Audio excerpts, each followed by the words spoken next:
स्वामी समर्थाचा अद्भुत चमत्कार भाग 7. दुसऱ्या दिवशी सकाळी गणू स्वामींच्या मठात गेला. त्याने रात्री घडलेला सगळा प्रकार भक्तांना सांगितला. तेवढ्यात पुजारी एक चांदीची उबीतीची डब्बी घेऊन आले आणि म्हणाले, ही डब्बी काल रात्री मंदिरातून गायब झाली होती. गणूच्या अंगावर काटा आला, कारण हीच डब्बी त्या रहस्यमय संन्याशांनी त्याच्या मुलीवर वापरली होती. डब्बीच्या आत एक जुनी चिठ्ठी सापडली.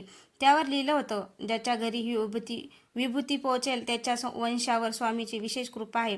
गणू थरथर कापू लागला. तेवढ्यात त्याची मुलगी गौरी धावत आली आणि म्हणाली, बाबा, काल रात्री आलेल्या आजोबांनी मला स्वप्नात पुन्हा भेट दिली. गणूने घाबरून विचारलं, काय म्हणाले ते?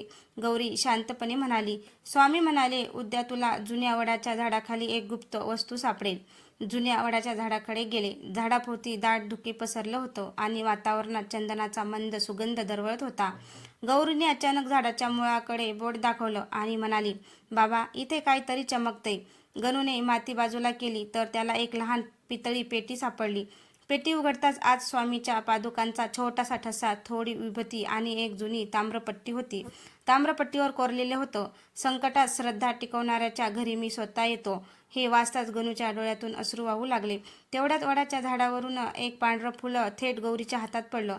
ती निरागसपणे हसली आणि म्हणाली, स्वामी म्हणालेत, अजून एक चमत्कार बाकी आहे. गणूने आकाशाकडे पाहिलं आणि त्याला क्षणभर वडाच्या फांद्यामध्ये भगव्या वस्त्राची एक तेजस्वी छाया दिसली. गणूने वडाच्या फांद्यामध्ये दिसलेली भगवी छाया पाहताच तो थरथर कापू लागला. सावित्रीने त्याचा हात धरला, पण त्या क्षणी वाऱ्याचा जोरदार झोत आला आणि पितळी पेटीतील ताम्रपट्टी खाली पडली. ताम्रपट्टीच्या मागील बाजूवर अजून काही अक्षर कोरलेली होती. गणूने ती वाचली. पौर्णिमा येण्यापूर्वी नदीकाठी असलेल्या जुन्या मठात ये. गावात त्या मठाबद्दल अनेक भयावह कथा सांगितल्या जात होत्या. अनेक वर्षापासून तिथे कोणी जात नव्हतं. पण गौरी अचानक म्हणाली, बाबा, स्वामी तिथे वाट पाहत आहेत. त्या रात्री गणूला झोप लागली नाही. मध्यरात्री त्याला स्पष्ट घंटानाद ऐकू आला, जणू मठातूनच येत होता. सकाळी तो धैर्य करून नदीकाठी गेला. मोडकळीस आलेल्या मठात प्रवेश करताच त्याला आत तेजस्वी प्रकाश दिसला. प्रकाशच्या मध्यभागी स्वामीच्या पादुकांसमोर एक वृद्ध साधू बसले होते. त्यांनी डोळे उघडून गणूकडे पाहिलं आणि शांतपणे म्हणाले, उशीर झाला असता तर तुझ्या वंशाचं एक गुप्त कार्य अपूर्ण राहिलं असतं. गणू त्या वृद्ध साधूसमोर नम्रपणे बसला. साधूंनी स्वामीच्या पादुकावरती विभूती त्याच्या कपाळावर लावली आणि म्हणाले, तुझ्या पूर्वजांनी स्वामीची एक सेवा अधुरी ठेवली होती. गणू आश्चर्याने विचारू लागला, कोणती सेवा? साधूंनी मठाच्या भिंतीमागे लपलेली एक दगडी कप्पा उघडला. आत एक जुना ग्रंथ, तांब्याची घंटा आणि स्वामींचं हस्तलिखित मंत्रपत्र होतं. साधू म्हणाले, हे अनेक वर्ष योग्य व्यक्तीची वाट पाहत होतो आणि स्वामींनी तुला इथे बोलावलं. तेवढ्यात मठात स्वतःहून घंटा वाजू लागली आणि वातावरण चंदनाच्या सुगंधाने भरून गेलं. गणूच्या डोळ्यात अश्रू आले. त्याने मंत्रपत्र उघडलं तर शेवटच्या ओळीत लिहिलं होतं, ज्या दिवशी हे पत्र उघडलं जाईल त्या दिवशी स्वामींच्या कृपेने एक हरवलेले सत्य पुन्हा प्रगट होईल. साधूंनी गंभीर नजरेने गणूकडे पाहत विचारलं, तुला माहिती आहे का, तुझ्या घरातून अनेक वर्षापूर्वी कोणती पवित्र वस्तू हरवली होती? गणू स्तब्ध झाला, कारण त्याला आजोबांनी सांगितलेली एक जुनी गोष्ट अचानक आठवली.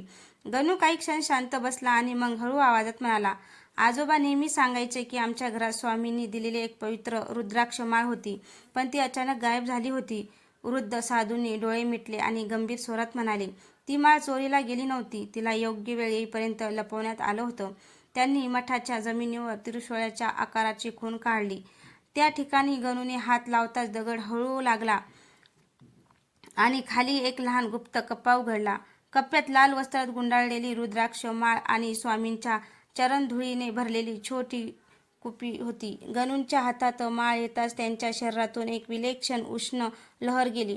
तेवढ्यात मठातील दिवे स्वतः पेटले आणि घंटानाद जोरात घुमू लागला. साधू म्हणाले, स्वामींनी तुला ही माळ परत दिली आहे, कारण तुझ्या घरावर येणारं मोठं संकट आता जवळ आलं आहे. गणू घाबरून विचारलं, कसलं संकट? साधूंनी थेट त्याच्या डोळ्यात पाहिलं आणि म्हणाले, पौर्णिमेच्या रात्री नदीचं पाणी वाढेल आणि त्या रात्री तुझ्या घरातील एका जीवांची परीक्षा होणार आहे. पौर्णिमेची रात्र जवळ येत होती आणि गणूच्या मनात भीतीचं वादळ उठलं होतं. तो रुद्राक्ष माळ हातात घेऊन सतत श्री स्वामी समर्थ जप करत होता. त्या रात्री आकाशात काळे ढग दाटले आणि नदीचं पाणी अचानक वेगाने वाढू लागलं. गावकरी घाबरून घराबाहेर धावू लागले. तेवढ्यात गणूला लक्षात आलं, की छोटी गौरी घरात दिसत नाही. सावित्री रडत म्हणाली, ती थोड्या वेळापूर्वी नदीकाठी फूल आणायला गेली होती. गणू वेड्यासारखा नदीकडे धावला. पावसात त्याला दूर एका खडकावर उभी असलेली गौरी दिसली, पण तिच्या भोवती पाण्याचा प्रचंड प्रवाह होता. गणू पुढे जाणार इतका त्याच्या हातातील रुद्राक्षमाळ स्वतः हलू लागली आणि चंदनाचा तीव्र सुगंध पसरला. अचानक प्रवाहाच्या मध्यभागी भगव्या वस्त्रातील तेजस्वी आकृती क्षणभर प्रगट झाली. गौरी शांतपणे त्या आकृतीकडे पाहत होती, जणू तिला अजिबात भीती नव्हती. पुढच्या क्षणी नदीचा उग्र प्रवाह 2 भागात विभागल्यासारखा झाला आणि खडकापर्यंत जाणारी अरुंद वाट तयार झाली. गणू धावत जाऊन गौरीला मिठीत घेऊन परत आला. मागे वळून पाहिलं तर ती भगवी आकृती आकाशात विलीन होत होती. गौरी हसत म्हणाली, बाबा, स्वामी म्हणाले, भिवू नकोस, मी तुझ्या पाठीशी आहे. गौरीला सुरक्षित घरी आणल्यानंतर संपूर्ण गाव स्तब्ध झालं होतं. नदीचा प्रचंड प्रवाह अचानक 2 भागात कसा विभागला हे कुणाला समजत नव्हतं. गावकरी एकच म्हणत होते, हा स्वामीचा प्रत्यक्ष चमत्कार आहे. त्या रात्री गणूने रुद्राक्षमाळ स्वामींच्या फोटोसमोर ठेवली आणि कृतज्ञतेने डोकं टेकवलं. मध्यरात्री त्याला पुन्हा घंटानाद ऐकू आला. डोळे उघडताच त्याने पाहिलं की रुद्राक्षमाळ हलक्या तेजाने चमकत होती. त्याच वेळी गौरी झोपेतून उठली आणि म्हणाली, बाबा, स्वामी मला पुन्हा बोलवत आहे.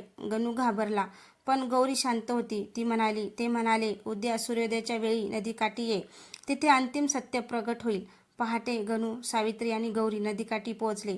पाण्याचा प्रवाह आता पूर्ण शांत होता. नदीच्या मध्यभागी काल जिथे भगवी आकृती दिसली होती, तिथे एक छोटंसं दगडी शिवलिंग आणि त्यावर ठेवलेलं स्वामींचं भगवं वस्त्र दिसत होतं. गणू पाण्यात उतरला आणि वस्त्र हातात घेतलं. वस्त्राच्या घडीत एक छोटी चिठ्ठी होती. त्यावर लिहिलं होतं, ज्याने भीतीवर श्रद्धेने विजय मिळवला, ज्याच्या घरातून माझी सेवा पुढे चालू राहील. गणू, आता तू फक्त भक्त नाहीस, तू स्वामींच्या कार्याचा वाहक आहेस. हे वाचताच गणूच्या डोळ्यातून अश्रूचा पूर आला आणि आकाशातून मंद घंटानाद पुन्हा घुमू लागला. स्वामी समर्थांचा अद्भुत चमत्कार भाग 7 तुम्हाला कसा वाटला कमेंटमध्ये नक्की सांगा. धन्यवाद.